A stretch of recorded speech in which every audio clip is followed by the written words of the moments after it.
Rebonsoir encore, ma soeur.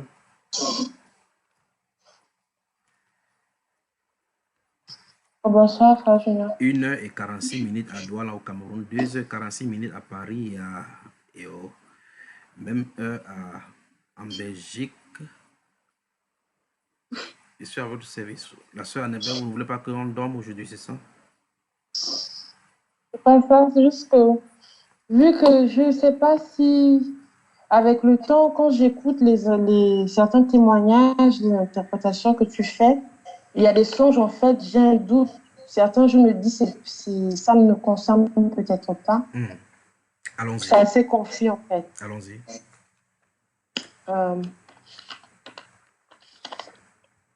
Dans la même semaine, c'était le 1er mai. Le 1er mai, j'ai fait un songe, j'ai intitulé ça Songe sur l'île. C'était comme une sorte de mise en garde, en fait. C'était sur une île. Je m'apprêtais d'ailleurs à te demander, dans la Bible, j'ai souligné certains passages où on mentionne l'île, que symbolise l'île. Et puis sur cette île-là, il y avait, comment dire, il y avait une seule famille qui vivait sur cette île. Elle était comme abandonnée, comme désert. Et moi, j'étais à l'intérieur de cette famille-là. Au début, c'est comme si on ne me voyait pas, mais j'étais là. Et après, j'étais comme si j'étais un membre à part entière. Je touchais les choses, je sentais même comment je les mangeais, comment je goûtais. Et à un moment donné, mais sur cette île-là, on était avec d'autres personnes. On était les seuls, comme si on était les seules personnes humaines, normales, restantes. Il y avait d'autres êtres humains, mais on savait qu'ils n'étaient pas comme nous, en fait, qu'ils n'étaient pas véritablement des êtres humains. Et dans ce rêve-là, je suis sortie, je me suis retrouvée avec ma petite sœur, une de mes sœurs, et avec d'autres personnes. Cette famille-là qui était censée être la mienne, à laquelle j'appartenais, en fait, en tant qu'enfant ou sœur, je ne sais pas. Et là, tout d'un coup, on a vu une petite fille, comme ça, debout, sur le chemin. C'était une île sableuse, sur le chemin, comme ça. Et je lui ai dit, mais que fais-tu là? Et tout d'un coup, elle s'est transformée en vélo. Elle s'est transformée en vélo. Elle a foncé sur moi. J'ai atterri sur le siège. Elle m'emmenait à tout vent. Et tout le monde s'est mis donc à la poursuivre, à me poursuivre. Après, elle a pris une autre forme d'un véhicule. J'étais à l'intérieur, je n'arrivais pas à sortir. Et là, tout d'un coup, comme par enchantement, j'ai pu me retrouver en dehors. C'est comme si je planais. Je n'étais plus dans un corps humain. Et quand je planais, je suis retournée dans la fameuse maison où il y avait cette famille-là, à laquelle j'ai pu appartenir à un moment. Et là, il y a une petite fille, c'était des Européens. Une petite fille, elle s'est mise à pleurer, elle hurlait. Et tout le monde lui a dit, tais-toi, ne fais pas de bruit. Et il y avait ces gens-là qui avaient forme humaine, mais on savait qu'ils n'étaient pas des humains. Et c'est avec eux, en fait, c'est à ces gens-là qu'ils voyaient pour s'approvisionner en cachette et tout ça. Et tout d'un coup, je me suis retrouvée au-dessus de la mer. Je planais encore, j'étais au-dessus. Et là, j'ai vu un homme sirène qui est sorti. Un homme sirène? Oui. Un homme sirène qui est sorti. Il est sorti vraiment en colère de l'eau avec une grosse queue bleue, quelque chose comme ça. Et il est sorti et j'étais au-dessus, je les observais, comme ça, je les espionnais. Et il y avait cet être-là, sous apparence humaine, qui faisait des deals, en quelque sorte, avec la famille véritablement humaine, donc qui se cachait sur l'île. Et il a grondé. Il lui a dit, qu'est-ce que ça veut dire? N'ai-je pas donné l'ordre qui n'en subsiste aucun? Et là, il ne répondait pas. Et l'homme sirène grondait. Il avait vraiment une voix qui tonnait. C'était vraiment comme l'océan. Et ça tonnait. Il disait, et il a dit, détruisez-les tous. J'ai donné l'ordre qu'aucun humain ne survive ici. Détruisez-les tous. Et c'est après là que c'est comme si je me suis envolée et je suis donc sortie du songe. Après ça, le 8 mai, j'ai fait un songe. C'était Non, c'était pas un songe. Parce que j'étais dans un rêve et tout d'un coup, C'est grâce à ça que j'ai pu différencier le songe de la vision. Ça m'a juste apparu comme ça, une fraction de seconde. Et j'étais dans la maison où j'ai grandi, au Gabon, et il y avait le petit couloir d'entrée. À côté, il y avait un lion et un chien qui étaient couchés côte à côte. Et je les observais, les deux m'observaient. En fait, le lion, j'ai remarqué, le lion, il se léchait la patte, il jouait avec un gobelet bleu, il paraissait en fait. Et là, il y avait un vieux chien, tout grave, vraiment vieux. Et il s'est levé, il s'est avancé, il est monté sur la table du salon et il m'a fixé. Et c'est là que ça s'est arrêté. Bon. En général, vu que je sais que bon, souvent on dit le chien, ça représente l'iniquité, je me suis dit, ah, peut-être c'est une mise en garde pour moi et tout machin. Donc c'est pour ça que j'ai décidé de jeûner. Mais quand j'ai écouté des enseignements sur les témoignages des sœurs, il y a des sœurs qui t'ont mis en garde que l'attaque par rapport à l'église et tout ça. Donc je me suis dit, peut-être ça ne me concerne pas autant que ça. Il y avait un autre son, c'était sur un mariage avec un prince. Il y avait plein de sœurs qui étaient réunies. Il y en avait qui avaient des enfants. Mais malgré ça, elles étaient réunies, j'étais au milieu. Et il y avait une personne. Au début, c'était bon. Je trouvais ça un peu bizarre. Ça se passait au Congo. Je sais pas, mais je savais que c'était au Congo. J'étais au Congo, j'avais les vêtements du Congo. Dans mon rêve, je sais pas qui m'a dit, mais c'est sûr que j'étais au Congo. Le pagne que l'on portait, la façon dont on était habillés. On était là tous réunis. Il y avait des hommes qui étaient là, sur une chaise. Et on disait qu'il y avait, je crois, un roi ou un messager du roi. Et cette personne-là, mais peut-être il était plus, mais en fait, on ne savait pas qui c'était, comme si on savait si c'était lui le roi ou si c'était lui le prince ou pas. Mais il avait un éclat particulier. Au début, c'était d'abord le visage de Koffi Olomide qui est apparu, mais après, ça a changé. C'était autre chose. Je me suis approchée pour voir de près, c'était quelqu'un d'autre que je n'ai jamais vu. Est-ce qu'il était européen? C'était un peu fou. Et là, dedans, il s'agissait de marier les gens. Et en fait, il disait que ce sont les messieurs qui étaient là, qui allaient prendre un bout de papier. On allait dire, par exemple, le nom. C'est eux qui allaient choisir. Et si les filles n'étaient pas d'accord, il suffisait qu'elles prennent. Elles aillent derrière, elles prennent ce bout de papier, elles écrivent avec un stylo rouge, elles signent, elles disent non. Et plus tard, on appelle l'homme en question derrière pour qu'elle lui dise pourquoi ou qu'on lui dise qu'elle n'a pas voulu de ce mariage-là. Et donc, on a commencé par une, elle portait un enfant. Moi, j'avais mon oreiller avec lequel je dors dans mes mains. À un moment, c'était un enfant. Et après un moment, ça avait disparu. Donc, on m'a dit, assieds-toi. Je me suis assise. On était nombreuses. Et il y a une à qui on a dit, bon, toi, tel t'as choisi. Vas-y, tu es son mari, ou bien va derrière, note si tu n'es pas d'accord. Et après un moment, il y a un qui m'a dit, toi, on a dit, Annabelle, tu as été choisie et tout. J'ai regardé la personne quand je l'ai vu, il était bizarre, avec une apparence bizarre. Il me faisait peur, limite, avec les deux bizarres. Après, j'ai dit, oh, je suis partie derrière et tout, j'ai pris le stylo rouge, j'ai écrit, j'ai signé, j'ai dit non. Et après, il est venu, il s'est mis en colère, il m'a regardé, et là, son visage a changé. Non, fait de plus en plus peur. Et il m'a dit, tu te prends pour qui et tout, me refuser et tout, machin. Dans mon cœur, je me suis dit, ah non. Et après, je me suis reprise et je lui ai dit, attends, dis-moi pourquoi tu voudrais m'épouser? Et après, il m'a regardé et il m'a pointé, il m'a dit, juste parce que toi, tu t'attends à épouser le prince. Et après, j'ai trouvé ça, je l'ai trouvé, il m'a dit, tu ne l'auras pas, tu vas voir, je vais te détruire. Et juste après, je suis retournée derrière, donc là où tout le monde était assis. Et c'est là que j'ai vu que le visage de celui, au début, qui dirigeait le tout, avait changé. Il y avait une sorte de lueur, une sorte de quelque chose de particulier. Et il s'est approché en face de moi et il a touché mon visage comme ça. Et il m'a dit, qu'est-ce que c'est que ça? C'est quelque chose qui brillait. J'ai dit, je ne sais pas. Et c'est là que ça s'est arrêté. Et puis, dans la même semaine, j'ai fait un autre songe que j'ai trouvé assez bizarre. C'était dans la nuit, voilà, une semaine plus tard, au petit matin du 19 mai. On était nombreux sur une plage. On était nombreux sur une plage. On attendait un événement. C'était en pleine nuit. Et moi, en fait, je suis arrivée, je planais, je suis arrivée, j'ai vu, il y avait la fête qui était là. J'ai dit, non, qu'est-ce qui se passe et tout. Au début, on ne me voyait pas. Mais après, tout le monde a fini par me voir ensemble. Et là, il y avait des blessés. Il y avait qui étaient blessés. Et je vois, j'ai tourné la tête, il y avait un qui est passé, il avait une armure, comme une sorte de grosse armure, et il l'a enlevé, il avait des blessures.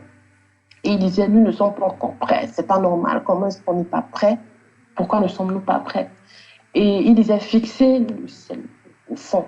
Ils sont censés arriver par là, on les attend par là. Il disait qu'on les attendait par là, mais tout d'un coup, c'est comme si je voyais ce qui s'est passé sous l'eau. Et sous l'eau, il y a comme des espèces de méduses qui se sont abîmées. Elles ont surgi de l'eau juste en face de nous. On attendait le danger au loin. On mettait des barricades, des autres étaient blessés, des autres... Voilà, on essayait de se préparer. Et là, nous, on regardait au loin, vraiment au-dessus, dans le ciel, mais au loin. Tout d'un coup, il s'est sorti juste en face de nous, comme ça. Ça a surgi dans les airs, ça volait. Et donc là, ça nous a attaqués. Je crois que je me souviens, j'ai été touchée à l'œil, je l'ai même senti à mon réveil. Et là, on a été surpris. Et on cherchait à se cacher, en fait, à se barricader. Donc, et c'est chose étrange, je ne sais pas si c'est un lien, mais quand je me suis réveillée, j'ai vu une annonce sur mon téléphone d'actualité. Et j'ai vu qu'il y avait, en fait, ils venaient d'annoncer sur les côtes de Nice, des Alpes-Maritimes, Oui. et ils ont filmé des petites méduses qui apparaissent rarement. Je crois que la dernière fois que ça a apparu, c'était en 1900, je ne sais plus. Et quand j'ai vu, j'ai dit, mais c'est ça qui était dans mon songe. Ils appellent ça pas des méduses, mais ce sont, chez nous, ils disent, ce sont des vélènes. Des vélènes. Et jusqu'aujourd'hui, j'essaie d'expliquer comment est-ce qu'elles se livrent. Est-ce que c'est dû au courant, au fort courant, à la marée. Et c'était échoué, en fait, sur les plages de Nice, les plages de Gannet. Au petit matin, quand je me suis réveillée, il y avait ça. Et normalement, dans ces plages de Nice, là, les gens, les visiteurs, les gens, ils viennent pour pavaner torse nu, là, et autres, là, n'est-ce pas? Oui, oui. Et c'est terminé, là, ma soeur? Oui, oui, ça s'est arrêté là. Oui. Il n'y a plus de songes. En dehors de ça, il n'y en a plus. Il y en a d'autres, mais bon, je ne crois pas que ça concerne les Nice. C'est une vision juste que j'ai de moi de dos. Ok, non, c'est bon. Voilà, donc ça ne concerne pas l'église, non. Okay. Une vision récurrente, mais ça, je pense que ça me concerne. Parlons de l'île là et ces grands êtres là qui contrôlent l'île dont il est question. Le grand être poisson, mi-poisson, là. Qu'est-ce que tu en penses? En parlant de ça, il y a un songe que, bon, j'ai un peu honte d'en parler, moi-même à ma grande sœur, parce qu'elle n'a pas compris.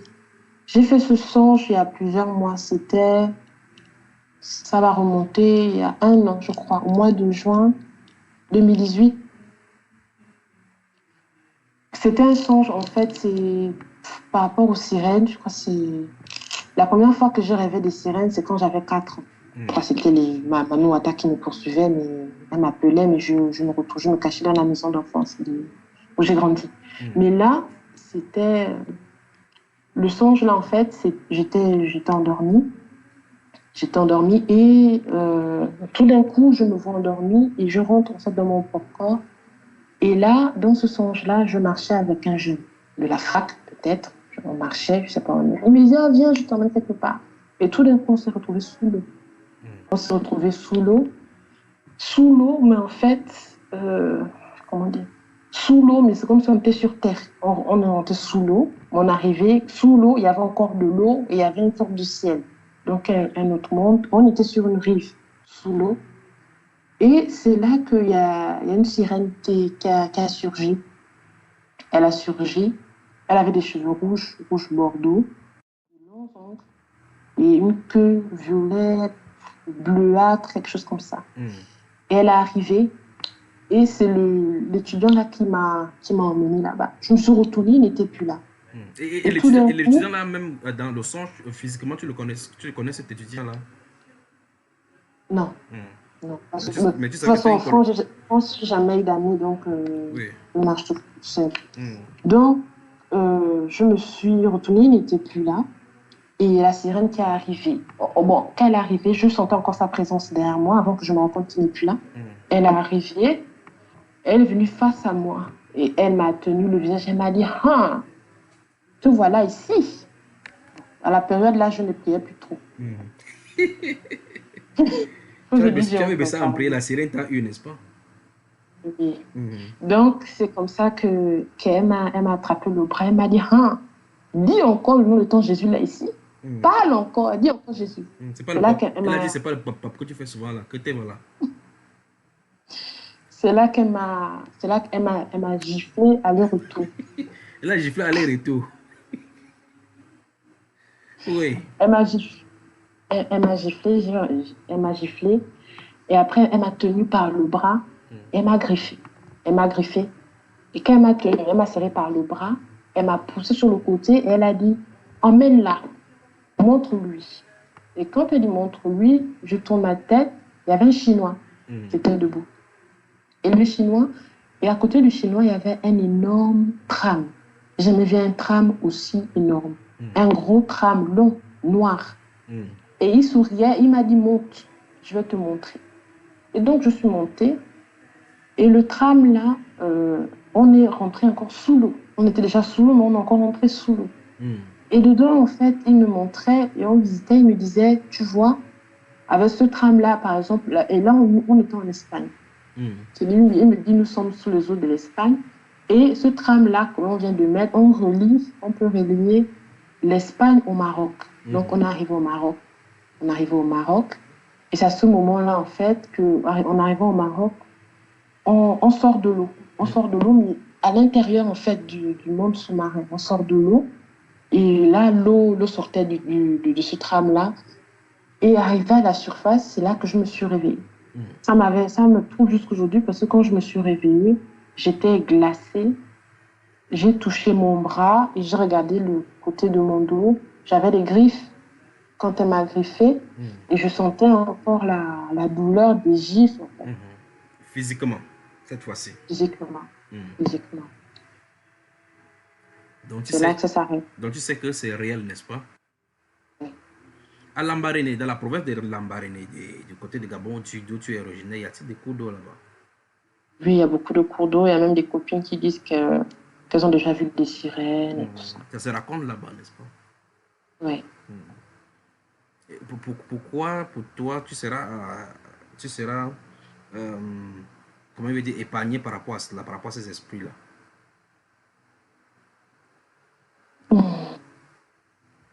Pourquoi moi Pourquoi penses-tu qu'ils vont t'épargner, que ces esprits doivent t'épargner? je pense qu'ils doivent m'épargner, peut-être parce que je sais que je ne suis pas. Je sais que je suis cachée en Jésus. Oui, mais tu es Je ne caché en suis Jésus, pas. tu as fait comment pour le tram sous-marin? C'est ça qui me trouve jusqu'aujourd'hui parce que je me suis réveillée en pleurant. J'ai dit quoi? Est-ce que ça veut dire que je suis. Oh, que je ne suis pas des leurs? Pourquoi est-ce que Mais j'ai pu y arriver? après ça, tu es rentré, puisque tu as confessé toi-même que tu avais baissé en prière. Après ça, tu es rentré vite, vite dans la prière, non? Oui. Sinon, Bon. tu vas te retrouver en train de nager là-bas. Peut-être tu vas conduire même le tram sous-marin là.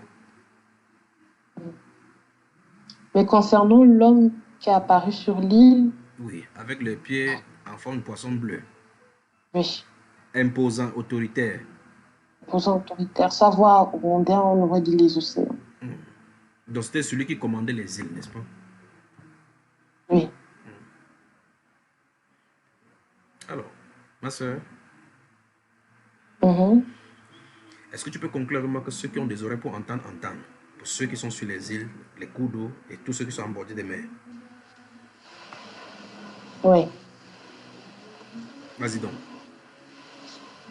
Que ceux qui ont des oreilles entendent. Voilà.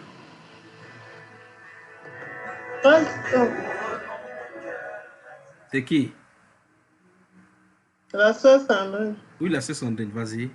Tu as vu pour toi les sirènes aussi. On est prêts. Qui ça? Moi et mon chef.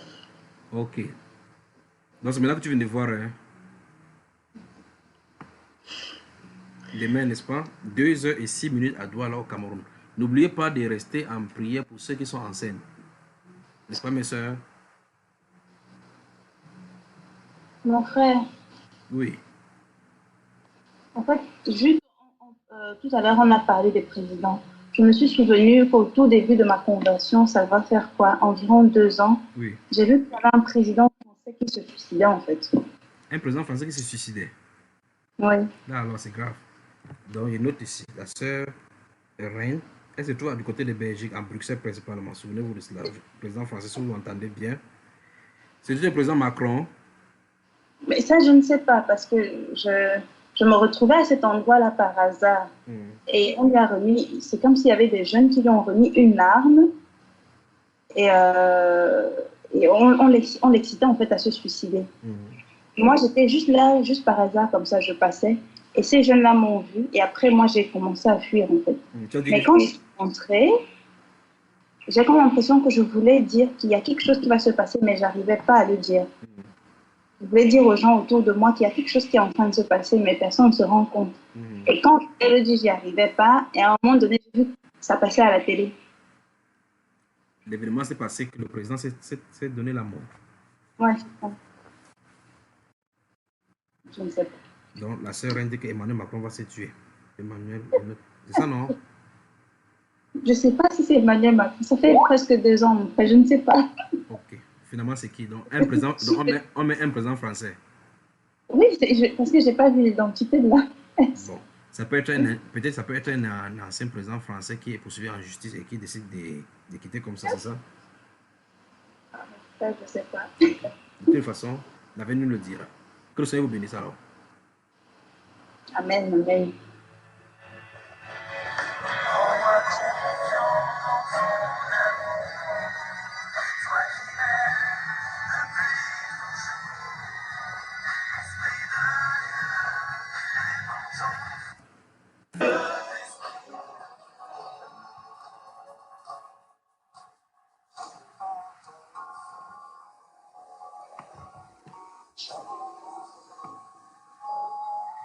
N'oubliez pas de prier pour vos sœurs, celles qui sont enceintes, d'accord?